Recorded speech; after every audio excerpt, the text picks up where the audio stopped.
What you manifest in your mind, you can bring to reality. It's the new year, and one thing that I'm sure a lot of people want to do, they want to get their shit together.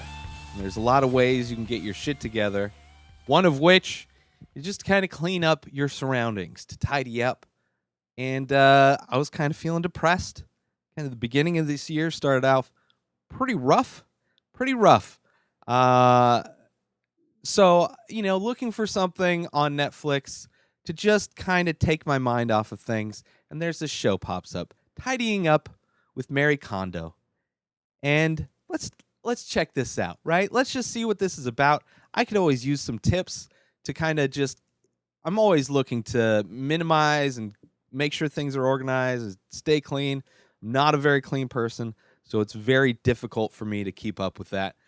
So I'm down to kind of discover any kind of new strategy that I can implement to kind of make it easier for me to keep up with it. So I click on it, and I'm addicted to this show.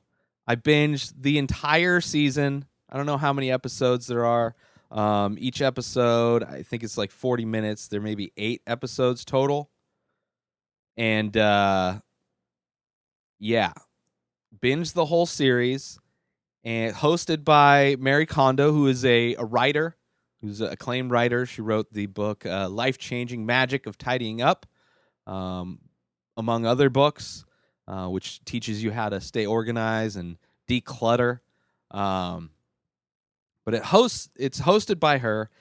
She's Japanese. She has a translator. She goes into homes, almost like a hoarders type show, but instead of just kind of making them throw everything away, the show is like so much of this is respect, which makes sense. She's Japanese. A lot of Japanese, their culture is a lot of respect in that culture. And the respect it's not just respect for others, but respect for things, and respect for things that you do, and respect for what you do to maintain those things. Because it's all connected. We're all connected, and it's all connected. So if you're surrounded by bad shit, you're just collecting negativity.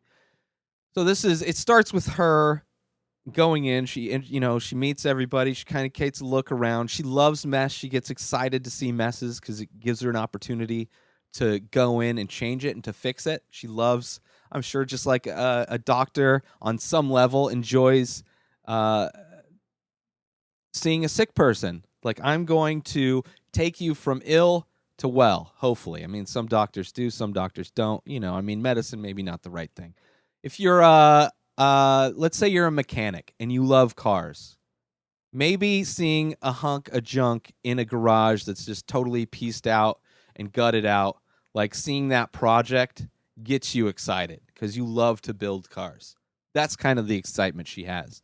And she goes in, and the first thing she does before she gets started doing anything, she greets the home, which every episode, you want to talk about a grown man getting emotional over a show where somebody cleans. Watching her and the respect she has for the home is like, it's just so emotional. And you see the emotion in the people that live in the home that it's something that they've never even conceived to do, to just pay respect and greet the home. So she greets the home, and then throughout every stage of the process, it's about sparking joy in your possessions and keeping the things that spark joy and getting rid of the things that do not, but thanking those things for being a part of your life in whatever the way they were being a part of your life.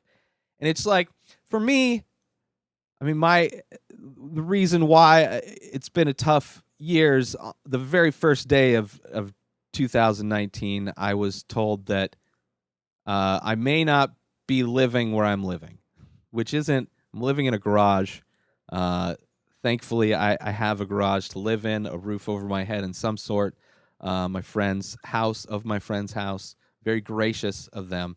But some personal things happened within the household, nothing to do with me. But the initial thing was that I may be on the streets, which has always kind of been a potential outcome for. That's why I have the minivan. I bought it just in case. That's my last resort. Because being an artist, doing what I'm doing, especially being a horrible business person I am, not the most lucrative thing at the moment. People struggle. I'm struggling.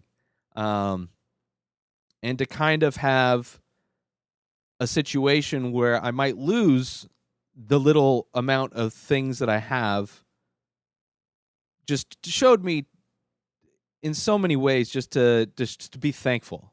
Really helped shift my perspective of everything that's going on.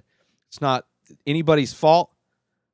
Life is what it is. There's ups and there's downs, and it's really important for me to stay thankful for the things that I have, for the people, the good people that I have in my life, and just to embrace those things and not focus on the negative. And it's not even not focusing on the negative. It's reframing the way I think of life so I don't have any negatives. So the things that people consider negatives, I consider teachers. I consider, the, those hardships that I overcome will help me appreciate what I've worked for. Will help me appreciate what I'm becoming and what I will become, so that when I do start to bring in income and start to become successful and start to grow and start to actually make things happen, that I won't forget what I came from, and I won't forget those hurdles and those speed bumps along the way that really taught me a lot. There's no easy way. There's no shortcuts. You just have to push through and be thankful for what you have, because you never know when it could end.